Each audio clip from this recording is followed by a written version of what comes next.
네, 오늘 하나님께서 주시는 말씀은 고린도 후서 2장 14절 한 구절의 말씀을 보겠습니다. 고린도 후서 2장 14절. 그리스도 안에서 이기며 증거하는 자라는 주제로 여러분과 함께 나누겠습니다. 제가 말씀을 읽겠습니다. 항상 우리를 그리스도 안에서 이기게 하시고 우리로 말미암아 각처에서 그리스도를 아는 냄새를 나타내시는 하나님께 감사하노라. 아멘. 이번 주에 한국에 계신 유종순 전도사님과 또 한전도사님의 여동생 분께서 천국으로 소천하셨습니다. 정말 감사하게도 두 분 다 예수님을 믿는 분들이세요. 한편으로 슬프지만 이제 더 이상 육신의 고통을 받지 않으셔도 되고, 죄와의 싸움도 없고 눈물도 없는 영원한 안식으로 들어가셨습니다. 네, 언젠가 저희도 천국에 가게 될 날이 오면 다 함께 주님 안에서 기쁘게 제외할 수 있는 날이 반드시 올 줄 믿습니다. 자, 그러나 여러분, 저와 여러분만큼은 지금 여전히 살아서 이 땅의 삶을 살아가야만 합니다. 그쵸?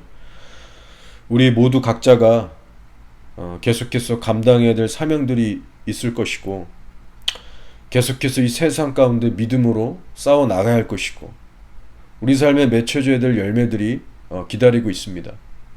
그래서 우리 모두가 계속해서 영적으로 해이해지지 않고, 낙심하지 않고 성령님을 굳게 의지해서 전진하기를 소원합니다. 여러분, 들리는 한국교계의 소식에 의하면요, 코로나가 2년 동안 지속되면서 약 10만 개의 교회들이 문을 닫았다고 합니다. 10,000개도 아니고 10만 개예요. 그러면 전체의 약 25% 정도에 해당되는 수치인데, 지난 역사 가운데 이런 일은 없었습니다. 뭐 전쟁이나 핍박 때문에 교회가 문을 닫은 것도 아니고 전염병의 지속 때문에 이런 타격을 받은 거예요. 자, 그런데 한편으로 또 어떤 현상이 일어나고 있는지 아십니까? 인터넷 미디어, 즉 유튜브 상에서는요, 그 어떠한 때보다도 설교나 찬양의 컨텐츠들이 홍수같이 쏟아지고 있습니다. 자, 지금 현실에서는 한국 교회들 10만 개가 문을 닫고 사라져 버렸는데, 인터넷 상으로는 설교들, 찬양, 각종 미디어 사역들이 엄청나게 늘고 있다는 거예요. 자, 어떤 분들은 이 내용을 들으시면서 그거 잘 됐네, 좋은 현상이네, 10만 개의 교회들이 사라졌다는데 그만큼 대체용으로 그런 유튜브 콘텐츠들이 많아지면 좋은 거 아닌가? 이렇게 좀 단순하게 생각하실 수 있을 수 있어요. 자, 그러나 여러분, 이것은 그리 간단한 문제가 아닙니다.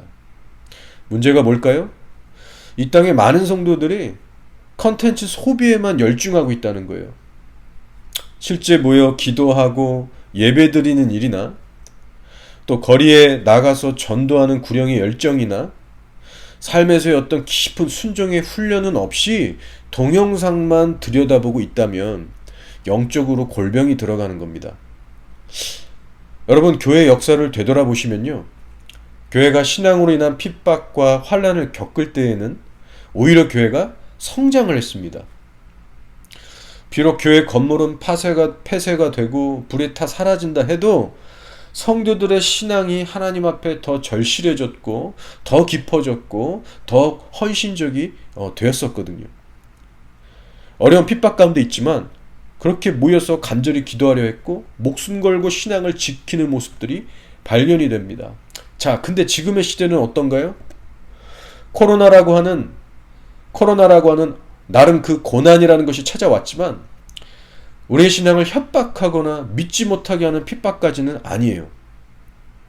오히려 어떤 면에서는 이 코로나 때문에 온라인 예배라는 것이 한 컨텐츠로 자리 잡게 됐고요, 그로 인해서 우리의 영혼이 자칫하다간 나태해지고 망가질 수 있는 상황이 되어버렸습니다. 자, 물론 우리가 온라인 예배도 정성 다해 잘 드리면 하나님 만날 수도 있고 영광 돌릴 수 있습니다. 그러나 그 영성을 각 가정에서 오랜 기간 스스로 유지하는 일은 쉽지 않을 수 있어요. 실제로 많은 목사님들의 우려와 걱정대로 이제 교회에 나와서 예배드릴 수 있는 상황이 됐는데도 불구하고 더 이상 나오지 않고 떠나는 분들이 한두 명이 아니란 얘기를 듣습니다. 온라인 예배가 더 편리하고 좋다. 헌금도 집에서 그냥 은행 계좌로 보내면 되고 앞으로도 집에서만 예배드리겠다고 그렇게 눌러앉는 분들이 상당수 된다는 얘기예요. 자, 여러분, 과거의 교회들이 겪었던 물리적인 핍박은요, 그들로 하여금 오히려 각성케 하고 부흥케 하는 도구가 됐는데, 현재 코로나 시대를 살아가는 이 땅의 교회들은 하나님과 더 가까워지는 게 아니라 편리한 미디어 컨텐츠에 길들여지고 익숙해지면서 영적으로 죽어가는 현상이 일어나고 있습니다. 따라서 여러분, 핍박이나 환난보다 더 무서운 것은 편안함과 편리함이라는 사실을 잊지 마시기 바랍니다. 여러분, 우리의 영혼을 미지근하고 안일하게 만드는 것은요, 핍박이 아니라 편안함과 편리함이에요. 그런 차원에서 우리가 살고 있는 뉴질랜드 땅을 한번 보세요. 이 땅에 무슨 거대한 핍박이 지금 일어나고 있습니까? 아니에요. 그렇지만 우리의 신앙의 불을 꺼트릴 만한 영적인 건조함과 안일함과 미지근함이 넘쳐나는 나라입니다. 그렇지 않습니까? 우리가 날마다 하나님께 간절히 기도하지 않아도, 힘써 예배드리지 않아도 얼마든지 안전하고 편하게 살아갈 수 있는 그런 나라예요. 그렇기 때문에 여러분, 우리 모두에게는요, 거룩한 몸부림이 날마다 있기를 소원합니다. 이 땅의 영적 기류를 거슬러 올라가서 정복할 수 있는 하나님을 향한 영혼의 거룩한 몸부림, 그것이 우리에게 날마다 있기를 주의 이름으로 축복합니다. 자, 특별히 오늘 사도 바울을 통해 주시는 이 말씀을 함께 나누면서 성령께서 저와 여러분의 영혼에 새 힘과 도전을 주시길 바라고, 또한 이 마지막 때를 능히 이겨나갈 수 있는 그리스도의 군사로서 변화시켜 주시고 이끌어 주시기를 소망합니다. 자, 고린도 후서 2장 14절을 보겠습니다. 뭐라고 하시죠? 항상 우리를 그리스도 안에서 이기게 하시고 우리로 말미암아 각처에서 그리스도를 아는 냄새를 나타내시는 하나님께 감사하노라. 자, 먼저 이 말씀의 첫 부분을 보세요. 지금 바울이 뭐라고 하냐면, 하나님은 어떤 분이시냐? 말씀하기를 항상 우리를 그리스도 안에서 이기게 하시는 분이래요. 자, 뭐라고요? 하나님은 항상 우리를 이기게 하신다는 거예요. 가끔씩이나 종종이 아니라 항상 우리의 모든 일에 있어서 예수 안에서 이기게 하십니다. 아멘. 자, 그러니 얼마나 좋으신 분이십니까? 우리가 분명히 할 것은요, 우리 하나님은 엄청 좋으신 분이라는 겁니다. 하나님은 우리의 승리와 잘됨을 진심으로 기뻐하고 응원하시는 분이시지, 결코 우리의 실패와 넘어짐을 기뻐하는 분, 그런 분이 절대로 아닙니다. 그렇게 매정한 분이 아니시죠. 자녀들이 항상 모든 상황 속에서 이기기를 원하시는 분이시고 도와주시는 분이세요. 그런 분을 우리가 지금 하나님과 아버지로 섬기고 있습니다. 믿으십니까? 자, 그러나 여러분, 여기에는 한 가지 중요한 것이 있습니다. 결코 빠져서는 안 될 것이 있어요. 그것이 뭐냐면 그리스도 안에서 이기게 하신다는 거예요. 즉, 우리를 그리스도 밖에서 이기게 하시는 것이 아니고 그리스도 안에서 이기게 하십니다. 자, 근데요, 이 그리스도 안에서라는 말이 붙기 시작하면 그때부터는 세상 사람들이 좋아할 만한 개념하고는 완전히 달라지게 됩니다. 무슨 말입니까? 자, 여러분, 예수 믿고 나신 후에 하는 일마다 다 잘 되시고 모든 문제들이 순식간에 다 해결되시던가요? 아니죠. 우리가 예수를 믿어도 문제, 어려운 일들 계속 밀려옵니다. 저도 여러분도 마찬가지죠. 예수를 믿지만 여전히 마음이 힘들고 어렵고 괴로운 일들을 만납니다. 그렇기 때문에 오늘 이 말씀, 항상 예수 안에서 이기게 하신다는 바울의 이 고백은요, 하나님께서 어떤 우리의 인생의 복잡하고 어려운 문제들을 늘 즉각적으로 해결해 주신다는 그런 뜻이 아닌 거예요. 자, 여러분, 우리 사도 바울이 얼마나 마음고생, 몸고생 하셨는지 잘 아시죠? 한 번은 고린도 교인들에게 바울이 자기 고생한 것을 이야기하는데, 감히 그 앞에 명함을 내밀 수 있는 사람이 없습니다. 고린도후서 11장 23절부터 쭉 나오는데 한번 들어보세요. 내가 수고를 넘치도록 하고 옥에 갇히기도 더 많이 하고 매도 수없이 맞고 여러 번 죽을 뻔하였으니 유대인들에게 40에서 하나 감한매를 5번 맞았으며 3번 태장으로 맞고 1번 돌로 맞고 3번 파선하고 일주야를 깊은 바다에서 지냈으며 여러 번 여행하면서 강의 위험과 강도의 위험과 동족의 위험과 이방인의 위험과 시내의 위험과 광야의 위험과 바다의 위험과 거짓 형제 중에 위험을 당하고 또 수고하며 애쓰고 여러 번 자지 못하고 줄이며 목마르고 여러 번 굶고 춥고 헐벗었노라.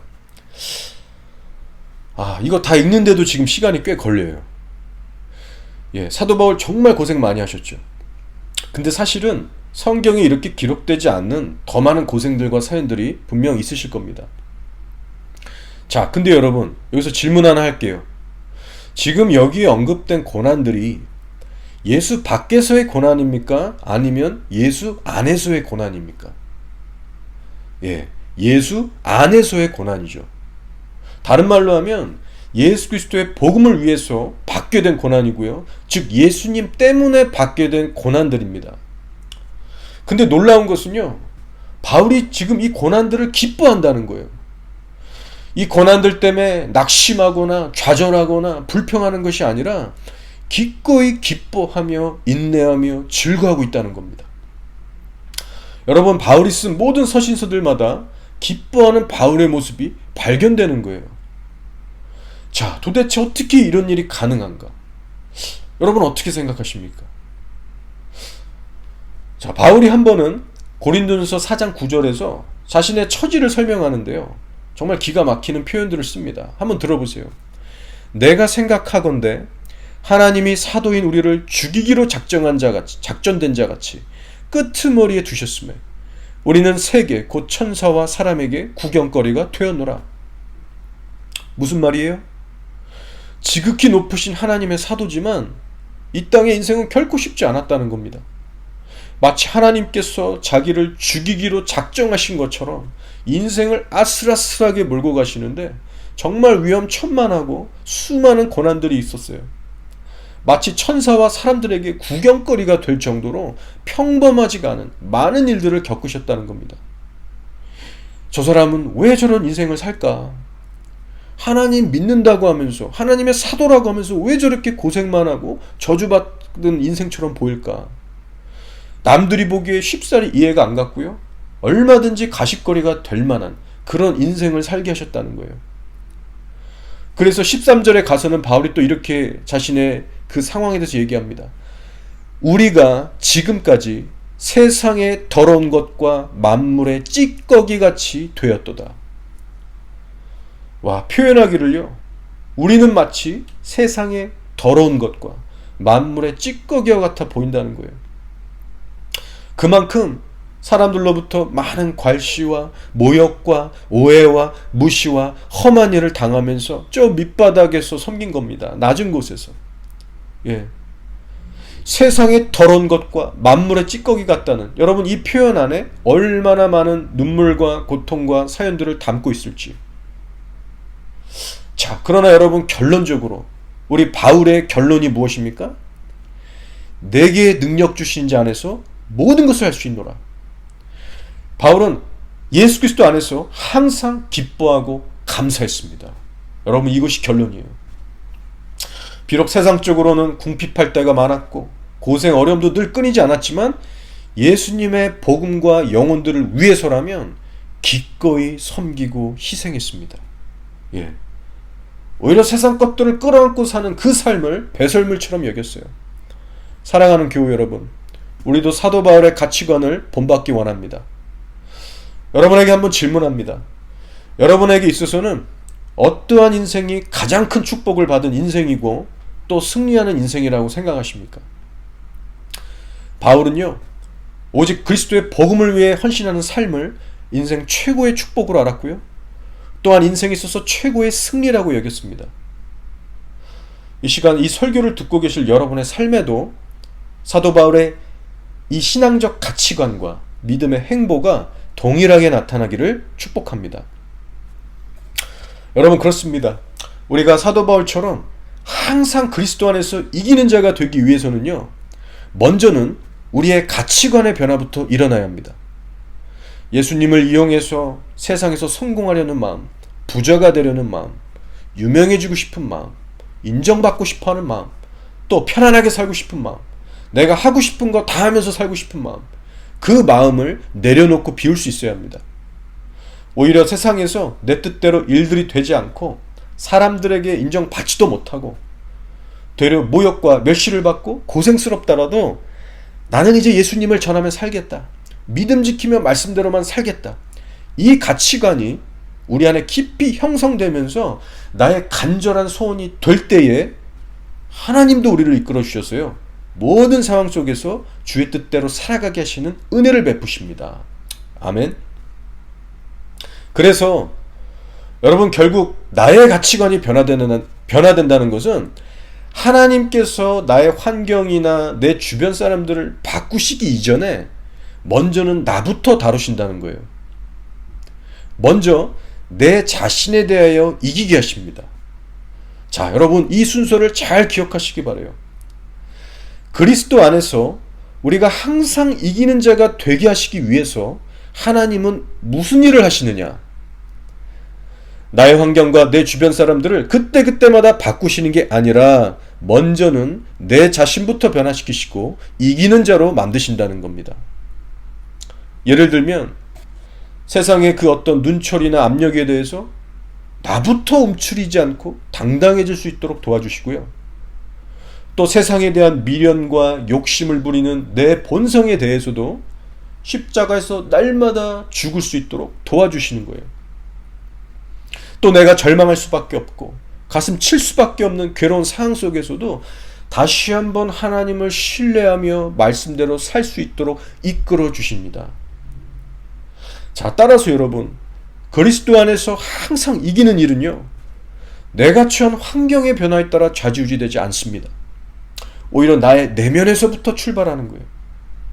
아무리 내 상황이 어렵고 힘들어도 믿음으로 결국 다시 일어나서 하나님의 뜻대로 살아갈 수 있는 믿음의 저력을 의미합니다.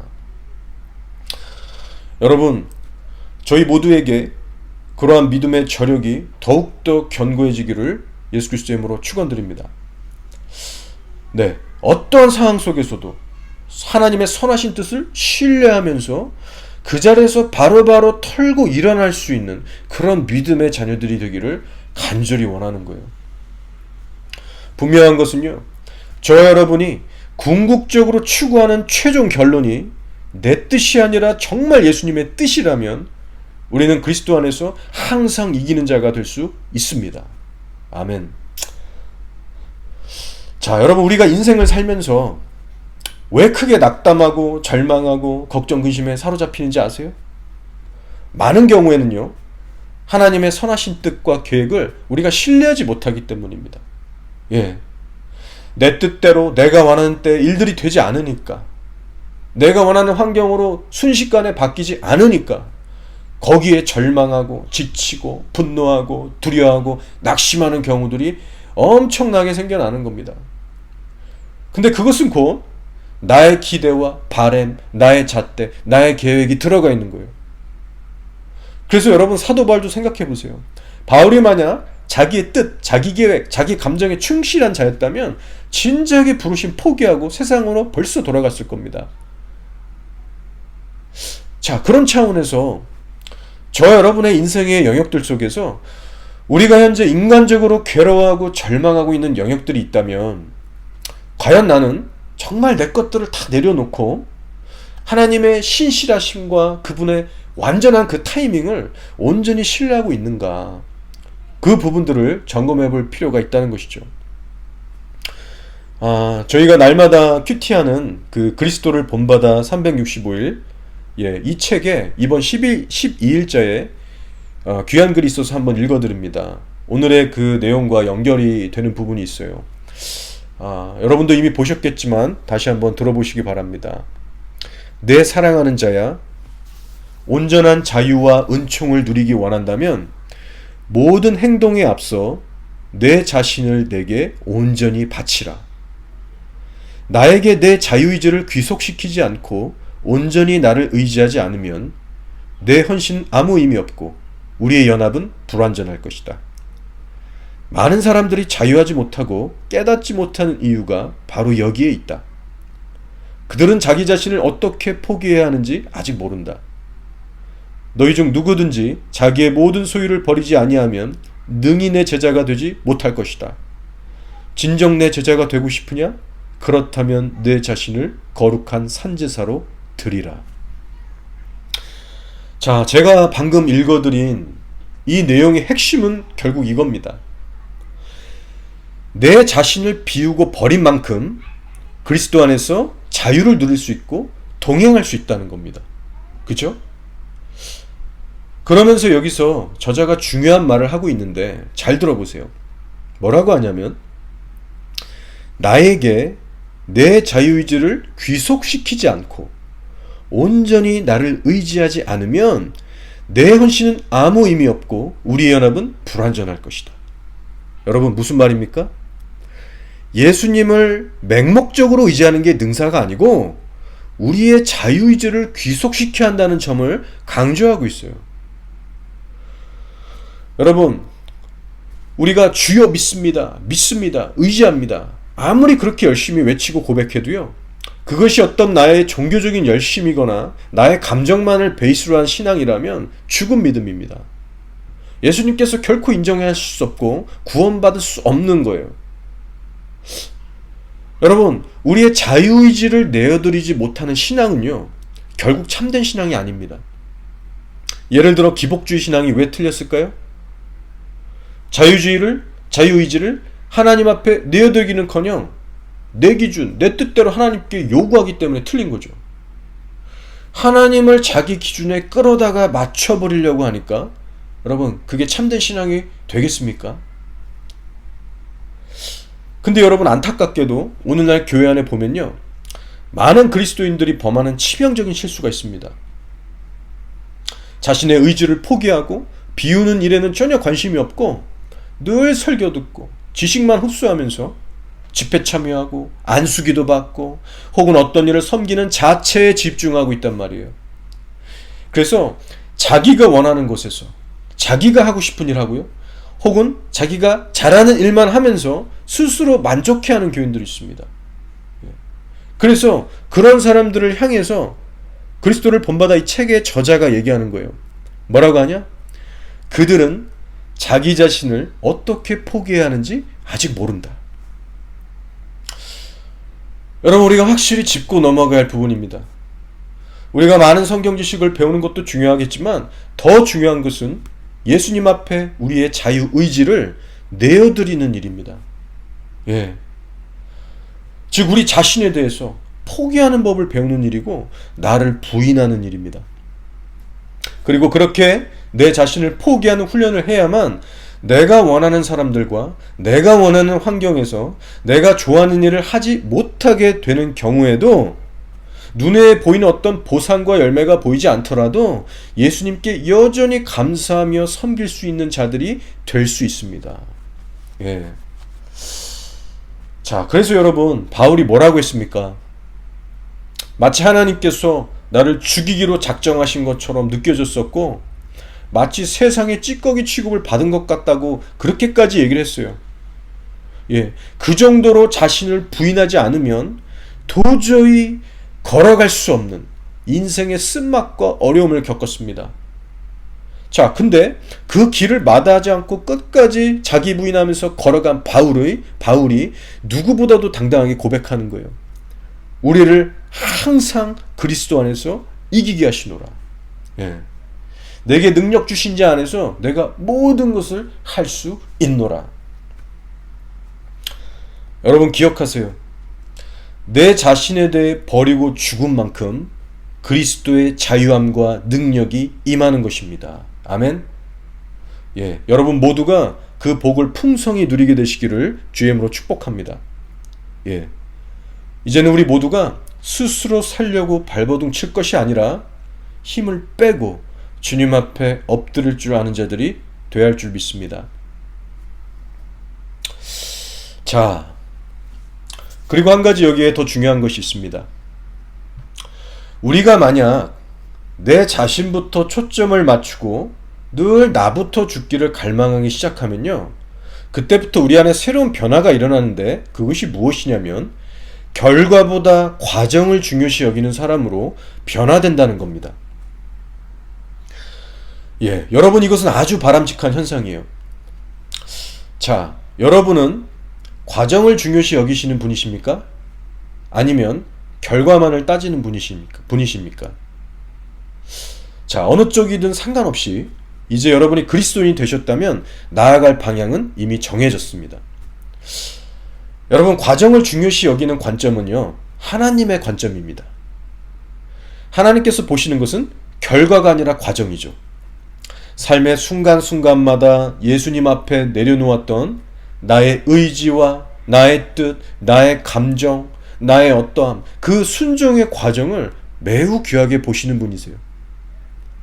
그런데 범사에 자신에 대하여 죽기를 훈련하는 성도는요, 그 귀한 하나님을 더 깊이 알아가며 체험하게 된다는 사실입니다.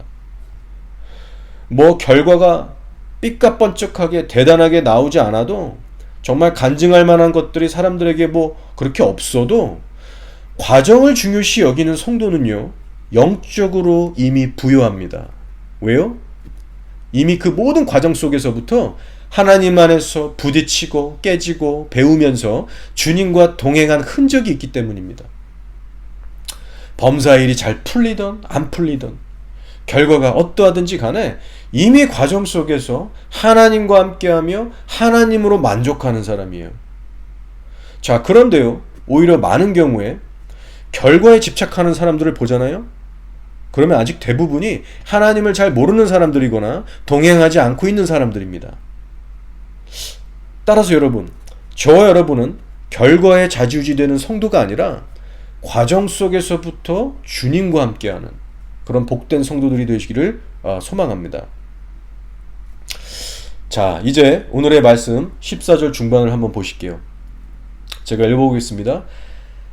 항상 우리를 그리스도 안에서 이기게 하시고, 자, 그 후에는 또 뭐라고 하세요? 우리로 말미암아 각처에서 그리스도를 아는 냄새를 나타내시는 하나님께 감사하노라. 아멘. 자, 지금 하나님께서 일하시는 순서가 어떻게 되냐면요, 먼저는 그리스도 안에서 항상 이기는 삶으로 훈련하시고요, 동시에 또 무슨 일을 행하시냐면 우리를 통해서 예수 그리스도가 전파되게 하십니다. 예, 바울이 표현하기를 우리로 말미암아 그리스도를 아는 냄새를 나타내시는 하나님께 감사하노라. 저는요, 이 바울 서신서를 볼 때마다 깨닫게 되는 것이 있습니다.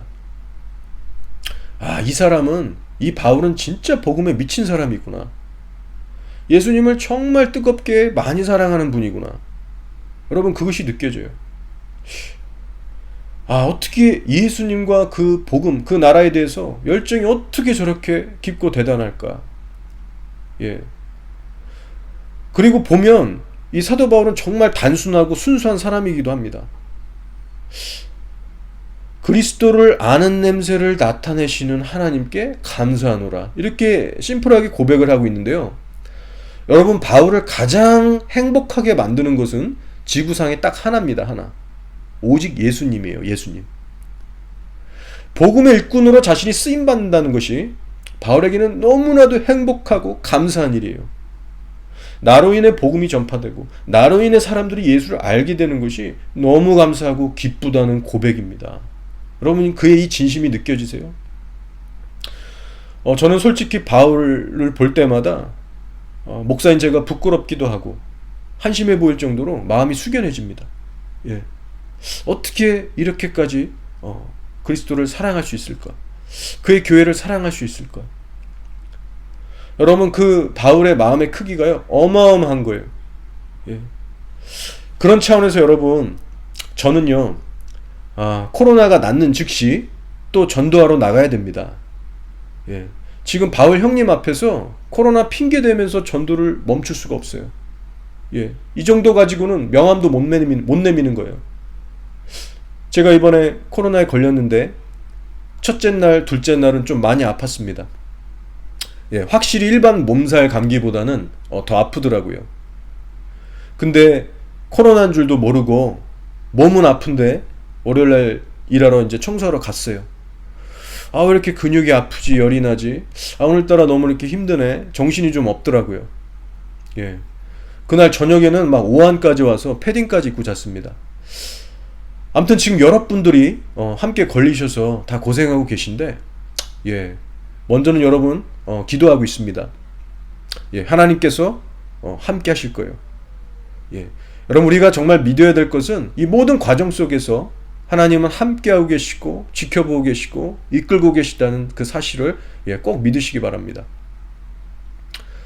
그래서 제가 이번에 코로나 걸려서 어쩔 수 없이 혼자 방에서 자가격리를 하는데요, 나름 철저하게 했습니다. 초반에 검사했을 때는 가족 중에 저만 양성이 나왔어서 혼자 며칠 동안 철저하게 관리를 했습니다. 애들이 멀리 있을 때 마스크 쓰고 화장실 후딱 다녀오고, 뭐 필요한 거 있으면 아내에게 카톡으로 부탁하고, 칫솔 치약 따로 가져와 쓰고, 밥 갖다 주면 먹고 그릇 내놓고. 그런데요 여러분, 같이 사니까 어쩔 수 없더라고요. 한 3살 흐르니까 다 전염되더라고요. 이 오미크론이 얼마나 확산이 잘 되는지 노력을 해도 한계가 있어요. 여러분, 근데요, 이 오미크론의 이 빠른 확산과 그 영향력을 이렇게 몸소 체험하면서 영적인 메시지를 발견했습니다. 여러분, 우리의 신앙도 똑같아요. 만약 우리 영혼에 예수님이 충만하게 담겨져 있다면 그 예수님을 전하지 않고서는 우리가 견딜 수 없는 것이고, 반드시 우리 주변에 알려지고 전파된다는 것입니다.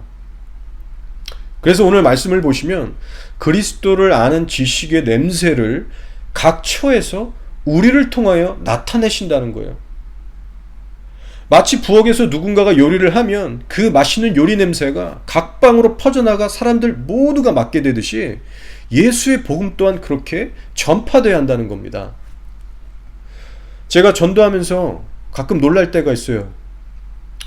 전도하다 보면 현지인들 중에서, 정말 현지인들인데도 불구하고 태어나서 한 번도 예수님에 대해서 제대로 들어보지 못한 사람들을 만나게 됩니다. 그래서 제가 물어요. 어떻게 그럴 수가 있냐? 여기 기독교 문화가 나름 있는 곳이고 어떻게 너 여기 살면서 예수에 대해서 제대로 한번 못 들어봤냐? 놀라서 물어보잖아요. 멋쩍어서 나도 모르겠다 웃더라고요. 여러분, 그런 사람들이 존재해요.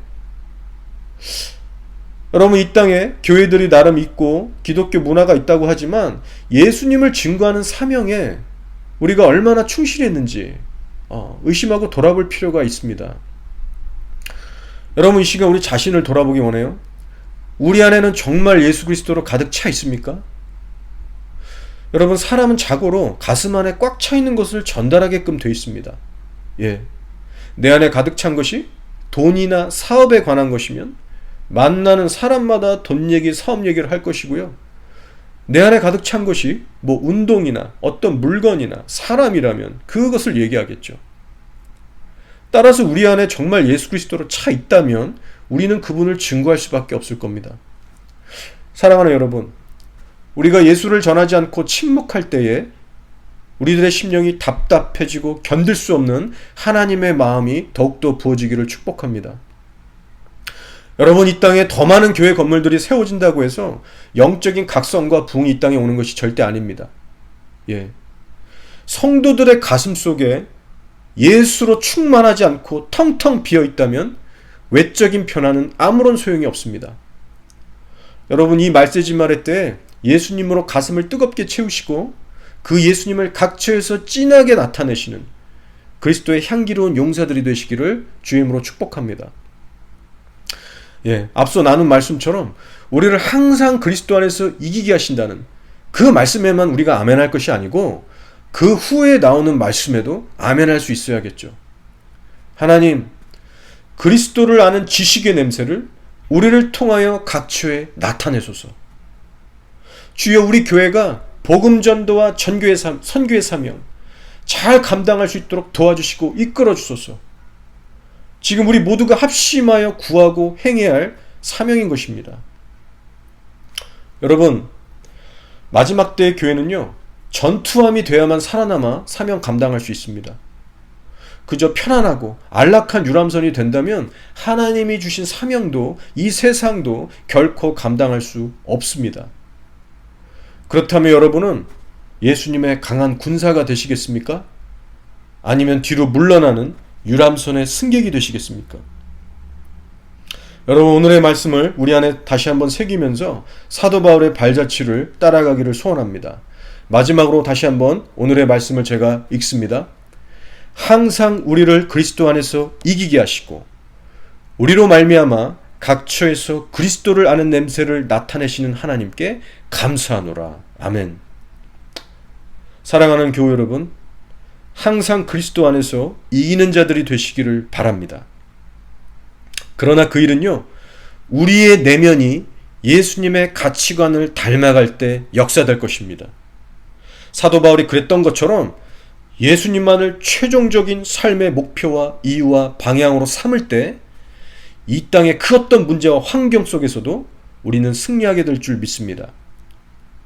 그리고 하나님은 그렇게 그리스도 안에 거하는 자들을 통하여서 예수 그리스도의 생명과 심판의 복음을 땅끝까지 전파하게 하실 것입니다. 사랑하는 여러분, 복음의 순수함을 점점 잃어가고 있는 이 마지막 교회 시대에 저희 교회는 하나님 앞에 거룩하고 준비된 교회, 또 예수 그리스도의 향기를 진동하며 전파하는 곧 주께서 쓰실 만한 교회가 되기를 간절히 소망하며 기도합니다. 아멘. 다 함께 기도하겠습니다. 이 시간 기도하실 때 이 마지막 시대를 살아가는 우리들 안에 오직 예수 그리스도로 충만할 수 있도록 이것을 우리가 힘써 기도하길 원하고요. 그래서 정말 성경이 말씀하는 것처럼 우리가 예수 그리스도를 날마다 깊이 생각하는 그런 자들이 되게 하셔서 그분의 생각과 마음으로 가득 차게 하시고 하나님께서 이끄시는 대로 거룩하게 살며 섬기며 예배하며 전도의 사명 잘 감당할 수 있도록 기도하기 원합니다. 성령 충만을 우리에게 허락하셔서 이 모든 주의를 넉넉히 감당하게 하소서. 이 시대를 이기는 자들이 되게 하옵소서. 우리 자신과 우리 지체들을 위해서 그것을 기도하길 원하고, 또 나아가서 여러분, 이 땅 뉴질랜드의 교회들의 회개와 각성, 부흥을 위해서 기도하시고 노숙자들의 구원을 위해 기도해 주시기 바랍니다. 또 저희가 헌금으로 섬기고 기도하고 있는 우리 우크라이나 유대인 알리아 사역을 위해서도 계속 기도해 주시고, 또 우크라이나 현지 교회들의 안전과 보호, 시민들의 그 보호를 위해서도 여러분 기도해 주시고, 마지막으로는 우리 이스라엘의 회복과 부흥을 위해서도 간절히 기도하겠습니다. 다 같이 기도하겠습니다.